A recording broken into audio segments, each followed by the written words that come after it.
S, ಇನ್ನು ಸುಹಾಸ್ ಹತ್ಯೆ ಕೇಸ್ನ ತನಿಖೆಯನ್ನ ಎನ್ಐಎಗೆ ವಹಿಸೋದಕ್ಕೆ ಬಿಜೆಪಿಯಿಂದ ಒತ್ತಾಯ ಕೇಳಿ ಬರ್ತಾ ಇದೆ. ನಮ್ಮ ಪೊಲೀಸ್ ಇಲಾಖೆ ಸಮರ್ಥವಾಗಿ ಕೆಲಸ ಮಾಡ್ತಾ ಇದೆ. ಸುಹಾಸ್ ಹತ್ಯೆ ಕೇಸ್ನಲ್ಲಿ 8 ಆರೋಪಿಗಳನ್ನ ಈಗಾಗಲೇ ಬಂಧಿಸಲಾಗಿದೆ ಅಂತ ಈ ಬಗ್ಗೆ ಹೋಮ್ ಮಿನಿಸ್ಟರ್ ಮಾತನಾಡಿದ್ದಾರೆ. ಬೆಂಗಳೂರಿನಲ್ಲಿ ಗೃಹ ಸಚಿವ ಡಾಕ್ಟರ್ ಜಿ ಪರಮೇಶ್ವರ್ ಹೇಳಿಕೆ ಕೊಟ್ಟಿದ್ದಾರೆ. ತನಿಖೆ ಸರಿಯಾಗಿ ನಡೀತಾ ಇದೆ ಅನ್ನೋದು ನಮ್ಮ ಅಭಿಪ್ರಾಯ, ಹಾಗಾಗಿ ತನಿಖೆಯನ್ನ ಎನ್ಐಎ ಕೊಟ್ಟಿಲ್ಲ ಅಂದಿದ್ದಾರೆ. ಅವರ ಅಭಿಪ್ರಾಯ, ನಮ್ಮ ಅಭಿಪ್ರಾಯ, ನಮ್ಮ ಪೊಲೀಸ್ ಇಲಾಖೆ ಸಮರ್ಥವಾಗಿ ಕೆಲಸ ಮಾಡ್ತಾ ಇದೆ. ಈಗಾಗಲೇ 8 ಜನರನ್ನು ಅರೆಸ್ಟ್ ಮಾಡಿದ್ದಾರೆ. ತನಿಖೆ ಮುಂದುವರಿದಿದೆ.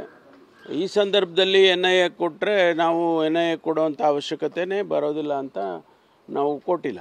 ಅದು ಅವರ ಅಭಿಪ್ರಾಯ. ನಮ್ಮ ಅಭಿಪ್ರಾಯ, ನಮ್ಮ ಪೊಲೀಸ್ ಇಲಾಖೆ. ಸುಹಾಸ್ ಶೆಟ್ಟಿ ವಿರುದ್ಧವೂ 5 ಪ್ರಕರಣ ಇದೆ. ಹೀಗಾಗಿ ಸುಹಾಸ್ ಕುಟುಂಬಕ್ಕೆ ಸಾಂತ್ವನ ಹೇಳಿಲ್ಲ. ಆದ್ರೆ ಸುಹಾಸ್ ಕುಟುಂಬದವರಿಗೆ ನ್ಯಾಯ ಕೊಡಿಸ್ತೇವೆ ಹೀಗಂತ ಗೃಹ ಸಚಿವ ಪರಮೇಶ್ವರ್ ಬೆಂಗಳೂರಿನಲ್ಲಿ ಪ್ರತಿಕ್ರಿಯೆ ಕೊಟ್ಟಿದ್ದಾರೆ. ನೋಡಿ, ಇದು ಒಂದು ಮರ್ಡರ್ ಕೇಸು. ಅವ್ರ ಮೇಲೆ ಅನೇಕ ಕೇಸ್ಗಳಿತ್ತು. 5 ಕೇಸೇನೋ ಅವ್ರ ಮೇಲೆ ಇತ್ತು. ಹಾಗಾಗಿ ಆ ಸಂದರ್ಭದಲ್ಲಿ ನಾವು ಯಾರು ಸರ್ಕಾರದವರು ಯಾರು ಭೇಟಿ ಮಾಡೋದಕ್ಕೆ ನಾವು ಎಲೆಕ್ಟೆಡ್ ರೆಪ್ರೆಸೆಂಟೇಟಿವ್ಸ್, ನಾನಾಗಲಿ ಮತ್ತು ಯಾರಾಗಲಿ ಭೇಟಿ ಮಾಡಲಿಲ್ಲ. ಆದರೆ ಆ ಕುಟುಂಬಕ್ಕೆ ನ್ಯಾಯ ಒದಗಿಸ್ತಕ್ಕಂಥ ಕೆಲಸ ಖಂಡಿತವಾಗಿ ನಾವು ಮಾಡಿದ್ದೇವೆ.